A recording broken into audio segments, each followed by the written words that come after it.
नमस्कार साथियों। आज हम व्याकरण का पहला टॉपिक लेकर के मैं दीपक कुमार आपके सामने प्रस्तुत हूं। Main target MCQ question paper के अटेम्प्ट करने और जॉब लगना, बस उसी टारगेट के साथ हम कर रहे हैं स्टार्ट पहला टॉपिक। ये टॉपिक बड़ा ही साधारण सा टॉपिक है। टॉपिक का नाम हमने लिया जैसे कि संज्ञा। आप इस संज्ञा टॉपिक को जब पढ़ते हैं तो एक परिभाषा सबको ध्यान में है। किसी व्यक्ति, वस्तु, स्थान, भाव आदि के नाम का बोध कराने वाले शब्दों को संज्ञा कहते हैं। ठीक है, अच्छी बात है। पर एग्जाम में क्वेश्चन आते हैं, मैं क्वेश्चन लेके आया हूं। आपके सामने कुछ शब्द हैं। इन शब्दों को देख करके आपसे क्वेश्चन किया जाए कि संज्ञा कौन सी है, तो नीचे विकल्प भी मैंने दे दिए कि व्यक्तिवाचक संज्ञा, कि जातिवाचक संज्ञा, कि भाववाचक संज्ञा। इन तीनों में से इन सभ्य, वीर, पागल, सुंदर, बेरोजगार शब्द में संज्ञा कौन सी है? आप में से बहुत लोग अपना अपना आंसर कर रहे होंगे। ज्यादातर का आंसर यहां भाववाचक संज्ञा आने के चांसेस हैं। पर मैं आपको कहूंगा कि इन शब्दों में इनमें से कोई भी संज्ञा नहीं है। इनमें से कोई संज्ञा ही नहीं है मींस ऊपर वाले शब्द संज्ञा ही नहीं है। जो मैंने यहां एग्जाम्पल लिखे हैं वो संज्ञा नहीं है। बस अब ये बात उनके लिए है जिन्होंने यहां इन शब्दों को भाववाचक संज्ञा या कोई और संज्ञा करने की कोशिश की। वो ध्यान करना, हम संज्ञा की इस परिभाषा से इन प्रकार के प्रश्नों को अच्छे से अटेम्प्ट नहीं कर पाए हैं, तो हम कुछ सीखते हैं।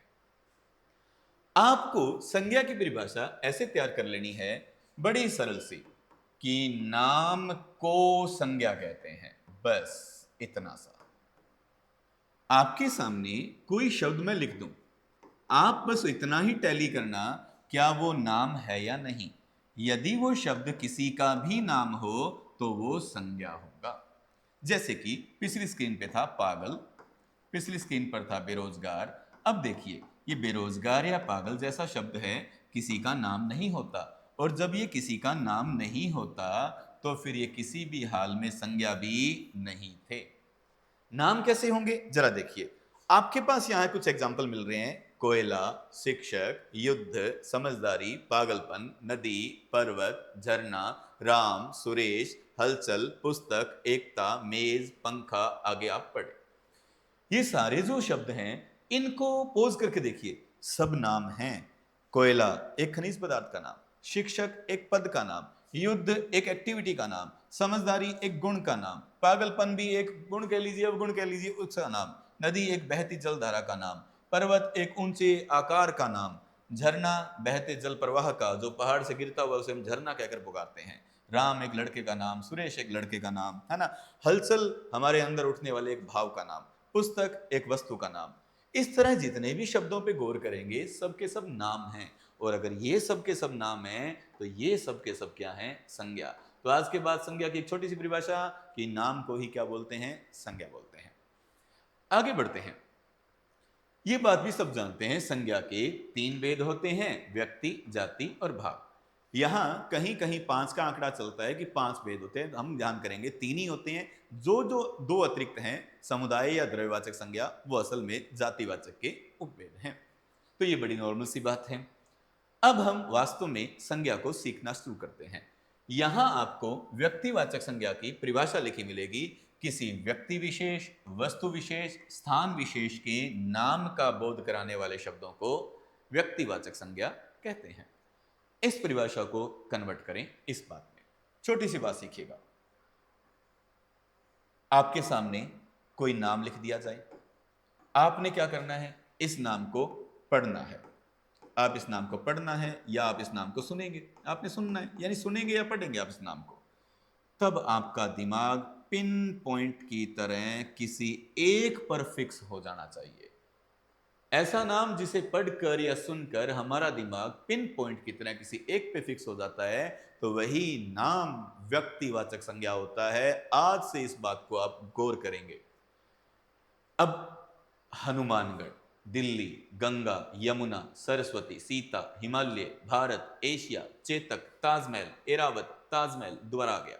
ये सारे नाम आप देखेंगे, इन नामों में सबसे बड़ी खासियत है, पढ़ते ही दिमाग पिन पॉइंट की तरह किसी एक पे जा रहा है। भारत एक ही देश है भाई, सीता किसी एक लड़की का ही तो नाम है, दिल्ली एक शहर का ही तो नाम है, गंगा कहने से भी माइंड एक ही नदी पे जा रहा है। ताजमहल कहने पर भी माइंड एक ही महल पे फिक्स हो रहा है, एशिया कहने से एक ही महाद्वीप का ख्याल आएगा, चेतक कहने से महाराणा प्रताप के एक उस घोड़े का ख्याल आएगा, एक का ख्याल आएगा। ऐसा नाम जो हमारे दिमाग में किसी एक को फिक्स कर देता है, माइंड किसी एक पे सेट हो जाता है, वही व्यक्तिवाचक संज्ञा है। इस बात का सभी गौर करेंगे। अब ऑपोजिट, जातिवाचक संज्ञा। परिभाषा मिलेगी, किसी व्यक्ति वस्तु स्थान के पूरे समूह वर्ग का बोध कराने वाले शब्द, समूह या वर्ग का बोध कराने वाले शब्दों को क्या बोलते हैं? जातिवाचक संज्ञा। किताबी परिभाषा है, इसे कन्वर्ट करते हैं। कन्वर्ट ऐसे करें, आपको कोई नाम आगे से मिले, क्योंकि नाम ही संज्ञा होती है, उस नाम को पढ़ने से माइंड किसी एक पे फिक्स नहीं होगा, दसों दिशाओं में भटकता रहेगा। अगर दसों दिशाओं में ऐसे भटकता हुआ नाम हमें कोई मिल जाए, यानी जिसके कारण हमारा दिमाग दसों दिशाओं में भटके, ऐसा नाम जातिवाचक संज्ञा होता है। जरा गौर करें एग्जाम्पल्स की ओर। अब यहां नगर, शहर, नदी, सरिता, पर्वत, पहाड़, सागर, देश, राष्ट्र, महाद्वीप, हाथी, ये जो नाम मिल रहे हैं आपको, इनमें से सारे नाम ऐसे हैं जिसको पढ़ते ही माइंड कहीं किसी दसों दिशाओं पे भटकता फिरेगा। नगर कोई क्या एक होता है? बहुत होते हैं। शहर सेम बात। नदी क्या कोई एक होती है? बहुत होती हैं। सरिता सेम बात। पर्वत पहाड़ क्या कोई एक होता है? बहुत होते हैं। क्या महाद्वीप एक है? जी बहुत हैं। हाथी क्या एक ही है? हाथी जी बहुत हैं। महासागर बहुत हैं। आदमी बहुत है। राठी गाय बहुत है। पुस्तक बहुत है ना। राजधानी, राजधानी भी किसी एक पे दिमाग फिक्स नहीं करती। यानी ये उदाहरण ऐसे हैं जो दिमाग एक पे फिक्स नहीं कर पाते, हजारों जगह, दसों जगह, पचासों जगह हमारे दिमाग को भटका सकते हैं, दिमाग को ले जा सकते हैं। ऐसे सारे नाम क्या है? जातिवाचक। इतना ही अंतर रखना, नाम को संज्ञा कहते हैं, नंबर एक बात। नाम को पढ़ के माइंड सेट सिर्फ एक पे, व्यक्तिवाचक संज्ञा। नाम को सुन के दिमाग हजारों दिशाओं में, तो जातिवाचक संज्ञा। जैसे मैं कहूं एग्जाम्पल के रूप में, यहां भारत और यहां देश। भारत एक फिक्स करेगा, देश बहुत हो सकते हैं। यहां ताजमहल, यहां महल। ताजमहल एक जगह फिक्स करेगा और महल बहुत सारे। तो ऐसे करके व्यक्तिवाचक और जातिवाचक का अंतर हमेशा पेपर में एक काम में लेना होगा। आगे बढ़ते हैं, कुछ विशेष फैक्ट जो हमें ध्यान रख लेने चाहिए। पहले कथन में कह रहा है व्यक्तियों के जो नाम है व्यक्तिवाचक संज्ञा ही होंगे। मतलब यहां राम, सीता, गीता, इस तरह के और एग्जाम्पल आ जाएं, चाहे राहुल है ना, चाहे कोई और नाम लेकर के अपने आ जाएं, ये सारे के सारे नाम क्या कहलाएंगे? व्यक्तियों के नाम है, तो व्यक्तिवाचक संज्ञा ही रहेंगे। अगली बात ध्यान करना, इसे पशु पक्षियों के सामान्य नाम जातिवाचक संज्ञा के होते हैं। यानी पशु और पक्षियों के सामान्य नाम, जैसे एक पशु का नाम है घोड़ा, ये उसका एक सामान्य नाम है। एक मोर है, वो एक सामान्य नाम है। ऐसा करते करते अपने कोई गाय वर्ड पे चला जाए, अपने कोई तोता वर्ड पे चले जाएं, तो ये उनके क्या हैं? सामान्य नाम हैं। हाँ, घोड़े का नाम ही चेतक रख दोगे, है ना, गाय का नाम ही कोई गोरा रख देगा, तोते का नाम ही कोई मिट्ठू रख देगा, तो वो पशु पक्षियों के विशेष नाम हो जाएंगे। उनमें नहीं कह रहा, ऐसे पशु पक्षियों के जो सामान्य नाम है उन सब में संज्ञा कौन सी रखनी है? जातिवाचक रखनी है। आगे देखिए, अगला फैक्ट काफी महत्वपूर्ण। नस्ल के साथ यदि पशु पक्षियों के जातिवाचक नाम आ जाते हैं, तो सॉरी, वो जातिवाचक नाम ही रहेंगे। कहने का मतलब है कि नस्ल के साथ पशु पक्षियों के जो नाम आते हैं वो नाम भी क्या रहेंगे? जातिवाचक ही रहेंगे। कैसे? नस्ल के साथ कैसे? अब यहां शब्द लिया हमने गाय, मोर, घोड़ा, तोता। अब इसकी बजाय अगर ऐसा आ जाए कि नेपाली घोड़ा, है ना, अगला वर्ड आ जाए अरबी घोड़ा। अब यहां इस घोड़े को हमने किसके साथ यूज कर लिया? नस्ल के साथ। ऐसा करने पर भी जातिवाचक संज्ञा ही रहती है। तो पशु पक्षियों के सामान्य नाम चाहे सिंपल आ जाएं, चाहे नस्ल के साथ आ जाएं, दोनों ही कंडीशन में वो जातिवाचक संज्ञा रखने हैं। आगे बढ़ते हैं, एक क्वेश्चन लेके आया हूं, आप इस क्वेश्चन को हल्के में मत लेना, काफी महत्वपूर्ण क्वेश्चन है कि मंत्री और प्रधानमंत्री इन दोनों में संज्ञा कौन सी है क्रमशः। और ऑप्शन दे दिया जाए, एक में पहला ऑप्शन लेते हैं व्यक्तिवाचक और साथ में लिख देते हैं जातिवाचक, तो व्यक्तिवाचक जातिवाचक। ऑप्शन बी ले लेता हूं मैं ऐसा जिसमें पहले जातिवाचक लिख लेता हूं और जातिवाचक के बाद में व्यक्तिवाचक लिख लेता हूं। ऐसे ही क्या करता हूं, तीसरा ऑप्शन बना लेता हूं जिसमें पहले जातिवाचक लिख लेता हूं और जातिवाचक के बाद में दोबारा से जातिवाचक लिख लेता हूं। ऐसे करके चौथा विकल्प भी पेपर वाला हमें लिए बना सकता है, जिसमें पहले व्यक्तिवाचक लिखा जा सकता है और बाद में भी व्यक्तिवाचक लिख लेते हैं। अब जरा यहां गौर करें। अब ऐसा प्रश्न आ जाए कि मंत्री प्रधानमंत्री में क्रमशः संज्ञा है, तो मुझे जहां तक लगता है ज्यादातर विद्यार्थी है इस बी विकल्प की ओर भागेंगे, लेकिन ऐसा आपने करना नहीं है। इसका उत्तर आपने करना है सी विकल्प में। सी जो आंसर है वही राइट है, यानी मंत्री भी जातिवाचक संज्ञा है और प्रधानमंत्री भी जातिवाचक संज्ञा ही है। ऐसे कैसे? मंत्री तो बहुत होते हैं, प्रधानमंत्री तो एक होता है। ऐसे नहीं सर, मंत्री भी पोस्ट का नाम है और प्रधानमंत्री भी पोस्ट का नाम है, पद का नाम है, और जितने भी पद के नाम हैं सारे के सारे जातिवाचक होते हैं। इस बात को आप गौर करेंगे, तो इस बात को स्क्रीनशॉट लेके रख लेना सारी चीजों को। पद के नाम जातिवाचक, अब चाहे डॉक्टर हो, चाहे वकील हो, चाहे शिक्षक हो, ऐसे कितने भी एग्जाम्पल आपको दे दिए जाएं, मंत्री हो, प्रधानमंत्री हो, ये सारे के सारे किसमें चले जाएंगे? किसमें जाएंगे? जातिवाचक संज्ञा में। अगला एक क्वेश्चन फिर आ गया, हर क्वेश्चन कोई बात सिखा रहा है। अब माता शब्द में पूछ लिया जाए कि संज्ञा कौन सी है, और ऑप्शन ज्यादा नहीं है, ऑप्शन वही तीन है। पहला ऑप्शन है व्यक्तिवाचक संज्ञा, दूसरा ऑप्शन है जातिवाचक संज्ञा और तीसरा ऑप्शन है भाववाचक संज्ञा। इन तीन में से आपको क्या लगता है कि कौन सा आंसर होना चाहिए? तो क्या लगता है आपको, क्या आंसर होगा, जरा बताएंगे आप मुझे? जी आप बताएंगे, जो भी आप सोचेंगे उसका आंसर आपको मिलने वाला होगा। मोस्टली व्यक्तिवाचक की ओर भागेंगे, लेकिन हम यहाँ पे इसका जो आंसर लेंगे वो उत्तर होगा जातिवाचक संज्ञा, यानी माता शब्द में जो संज्ञा है वो कौन सी है? जातिवाचक संज्ञा ही है।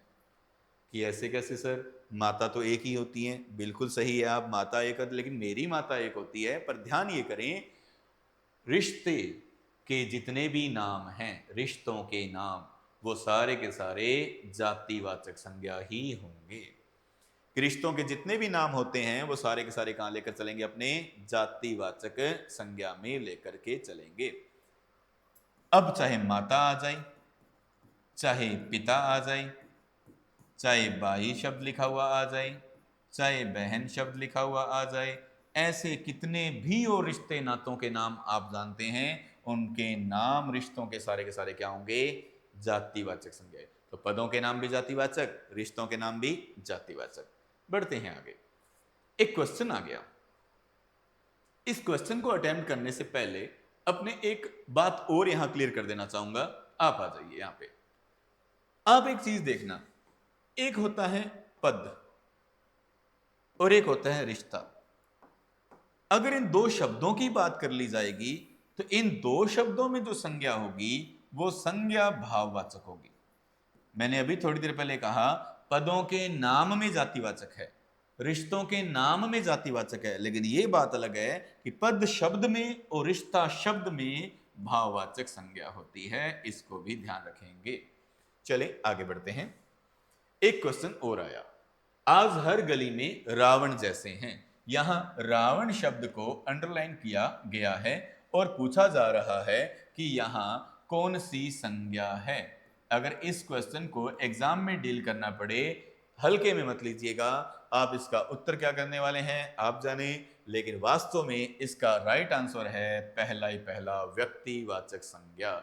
आपको हैरानी अगर हुई है, आपने अगर जातिवाचक चुनी है, तो आप इस बात को समझिए। मैं आपको एक रूल समझाने की कोशिश करूंगा। होता क्या है यहां देखिएगा, एक पंक्ति आएगी, इस पंक्ति में वास्तव में शक्ल सूरत से दिखने वाला एक व्यक्तिवाचक संज्ञा का शब्द लिखा होगा। यहां क्या लिखी होगी? व्यक्तिवाचक संज्ञा लिखी होगी। अब इस व्यक्तिवाचक संज्ञा की अगर अपने बात करें, पंक्ति में आने के बाद इसके पास दो चॉइस है, किस बात की? अर्थ प्रकट करने की। ये चाहे तो अपना मूल अर्थ प्रकट कर सकती है और चाहे तो अपना गुण सूचक अर्थ प्रकट करती है। दो प्रकार के अर्थ प्रकट कर सकती है। अगर ये मूल अर्थ ही प्रकट करती है तब तो कहलाती है व्यक्तिवाचक संज्ञा ही, तब तो कहलाती है व्यक्तिवाचक संज्ञा ही। और अगर गुणसूचक अर्थ प्रकट कर देती है तो उस समय क्या कहलाती है, ये जातिवाचक संज्ञा कहलाती है। अगर आपका ये प्रश्न गलत हुआ था तो इस रूल को अच्छे से दिमाग में बिठाएं। क्या कहना चाहता हूं मैं आपको, इस बात को रिपीट करवाऊं कि शब्द के अंदर, पंक्ति के अंदर जो शब्द आएगा वो व्यक्तिवाचक संज्ञा रहेगा शक्ल सूरत से दिखने में, परंतु वहां जो अर्थ प्रकटीकरण संभव है, हो सकता है अपना ओरिजिनल अर्थ प्रकट करे, हो सकता है अपना गुण सूचक अर्थ प्रकट करे। अब मुझे एक बात बताइए, रावण का मतलब क्या हुआ? रावण का अगर मूल अर्थ निकालना हो हमें तो मूल अर्थ रावण का क्या होगा, तो हम कर लेंगे लंकापति रावण, यही तो उसका अर्थ है, लंकापति रावण, है ना। लेकिन अगर रावण का कोई गुण सूचक अर्थ मानना हो तो गुण सूचक नाम अर्थ अपने क्या मान लेंगे, तो अपने मान सकते हैं कि एक दुष्ट कह लीजिए, अत्याचारी कह लीजिए, इस तरह का उसका कोई गुण सूचक अर्थ अपने ले लेते हैं, है ना।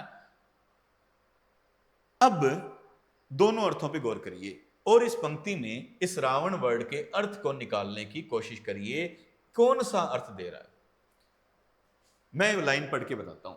आज हर गली में रावण जैसे हैं, यहां है को ठीक कर लेंगे। रावण का मतलब अगर मैं इसे लंकापति रावण मानूं तो मैं कहूंगा कि आज हर गली में लंकापति रावण जैसे हैं, तो यानी रावण अपना लंकापति अर्थ ही दे रहा है कि लंकापति रावण जैसे हैं, पर आपको लग रहा है दूसरा अर्थ ट्राई करते हैं। दूसरा अर्थ क्या माना हमने, दुष्ट या अत्याचारी, तो आज हर गली में दुष्ट जैसे हैं, दुष्ट जैसे हैं या दुष्ट ही हैं, गौर करिएगा इस बात पे। आज हर गली में रावण जैसे हैं ऐसा कहकर कोई ये नहीं कह रहा चाहेगा दुष्ट जैसे हैं, वो कहेगा कि दुष्ट ही हैं, वो ऐसा कहना चाहेगा। लेकिन इस पंक्ति में वो बड़ा भाव मिल नहीं रहा। यहां इस रावण का मीनिंग तो क्या निकल रहा है, लंकापति ही निकल रहा है, ओरिजिनल अर्थ निकल रहा है। इसीलिए इसका उत्तर क्या करना पड़ा, व्यक्तिवाचक संज्ञा। इस बात को अगले उदाहरण से मैं समझाता हूं, अच्छे से समझेंगे। अब आप यहां देखिए, इसमें गंगा वर्ड आ रहा है, उत्तर भारत की नदी है। यहां इस गंगा का मतलब क्या है, यहां इस गंगा का मतलब है एक नदी, यही तो इसका मतलब है, गंगा एक नदी तो है। और क्या यहां पे गंगा एक नदी नामक अपना मूल अर्थ ही प्रकट कर रही है, तो आप कहेंगे बिल्कुल, आप मानेंगे ये मूल अर्थ ही प्रकट कर रही है। इसी वजह से इसका उत्तर क्या करना चाहिए, ये व्यक्तिवाचक संज्ञा होगी। लेकिन ऊपर वाली पंक्ति देखिए, राधा तो गंगा है, क्या यहां पर ये गंगा शब्द अपना ये नदी वाला अर्थ प्रकट कर पाएगी, नहीं कर पाएगी। राधा एक गंगा नदी नहीं है, यहां गंगा अपना गुण सूचक अर्थ प्रकट करेगी कि वो क्या है, पवित्र है। यहां गंगा वर्ड का असली अर्थ न करके उसका गुण अर्थ आएगा, वो क्या है, पवित्र है। तो यहां पर तो वो क्या बन गई, जातिवाचक संज्ञा बन चुकी है, ये जातिवाचक संज्ञा बन गई। अब इन दो एग्जाम्पलों पे आए जो रियल टेस्ट कराएगा हमारे दिमाग का। आप तो महात्मा गांधी हैं, अब मुझे बताइए जिसको भी मैं ये लाइन कहूं क्या वो महात्मा गांधी हैं, नहीं। मैं उसे क्या कहना चाहता हूं, आप कौन है, आप अहिंसावादी हैं, ऐसा कहना चाहता हूं। आप तो महात्मा गांधी हैं मतलब आप तो क्या हैं, अहिंसावादी हैं, ऐसे तो कहना चाहेंगे। मतलब ये हुआ सर, इस पंक्ति में महात्मा गांधी ने अपना मोहनदास करमचंद गांधी वाला अर्थ नहीं दिया, उस अर्थ को ड्रॉप कर दिया और गुण प्रकट कर दिया सीधा ही कि आप तो अहिंसावादी हैं। डन। अब गौर करिएगा इस पंक्ति के महात्मा गांधी पर, क्या यहां भी ऐसा हो जाएगा कि महात्मा गांधी अर्थ बार ड्रॉप हो जाए और उसके बदले में अहिंसावादी फिट हो जाए, करके देखते हैं। आप तो अहिंसावादी जैसे हैं, क्या ये पॉसिबल है, ये लाइन ऐसे बोली जाएगी, आप तो अहिंसावादी जैसे हैं, या इसका मतलब यही निकलेगा आप तो मोहनदास करमचंद गांधी जैसे हैं। जी दोस्तों, इसका ओरिजिनल मूल अर्थ निकलेगा, और वो मूल अर्थ क्या है, मोहनदास करमचंद गांधी। तो जब इसने मूल अर्थ निकाल दिया है तो ये क्या कहलाएगी, व्यक्तिवाचक संज्ञा। तो इन दोनों उदाहरणों की तुलना देखिए, यहां इस महात्मा गांधी का अर्थ क्या निकला, अहिंसावादी, इसलिए ये महात्मा गांधी तो बन गए जातिवाचक संज्ञा। लेकिन वो महात्मा गांधी मूल अर्थ दे रहे हैं मोहनदास करमचंद गांधी का, तो क्या बने, व्यक्तिवाचक संज्ञा। इसी बात को हमेशा ध्यान रखिएगा। हिंट दे देता हूं, ये जो जैसे वर्ड की अटैचमेंट अगर पंक्ति में ही मिल जाए, अगर ये पंक्ति में ही मौजूद हो, तब तो व्यक्तिवाचक ही हो जाती है वो। लेकिन अगर वो जैसे वर्ड मन मन में लगे, क्योंकि देखो इस पंक्ति में है नहीं, आप तो महात्मा गांधी हैं, एक्चुअली महात्मा गांधी नहीं है, महात्मा गांधी जैसे हैं, तो वो जैसे वर्ड अगर मन से अटैच करना पड़े तब तो जातिवाचक होती है। पंक्ति खुद जैसे वर्ड लगा दे तो व्यक्तिवाचक हो जाती है। इस बात को गांठ बांध लीजिएगा। फिर भी अगर कोई डाउट रह जाए तो जरूर कमेंट सेक्शन में आइएगा, मैं और प्रयास करूंगा। एक क्वेश्चन और, सरदार जी चाय बना रहे हैं, ये लो जी। अब इस सरदार जी शब्द को अंडरलाइन कर दिया जाए, आपसे संज्ञा पूछी जाए, 3 ऑप्शन दे दिए जाए, व्यक्तिवाचक, जातिवाचक के भाववाचक। आपका जो भी आंसर है आप बेटर जानते हैं कि आप क्या सोच रहे हैं, पर मुझे लगता है ज्यादातर इसका उत्तर करने वाले हैं व्यक्तिवाचक संज्ञा, जो कि रॉन्ग हो जाएगा। राइट आंसर है जातिवाचक संज्ञा। कि सर आप ऐसे कैसे कर रहे हो, हमारे तो उत्तर गलत हो रहे हैं। पर सर आप कुछ नया भी सीख रहे हो। जरा गौर करें, सरदार जी चाय बना रहे हैं, इस सरदार जी वर्ड को हमें क्या है, आदत डाल दी गई है। कैसे कि सरदार ने राजस्थान के एकीकरण में योगदान दिया, उस उदाहरण में हमारे दिमाग में ऐसा बिठा दिया कि सरदार जी पंक्ति में आएंगे और आते ही व्यक्तिवाचक हो जाएंगे। ऐसा नहीं है बॉस, हमें पंक्ति का मतलब देखना है। होता क्या है, इस रूल को समझते हैं कि कोई शब्द आता है जो शक्ल और सूरत से जातिवाचक संज्ञा का होता है।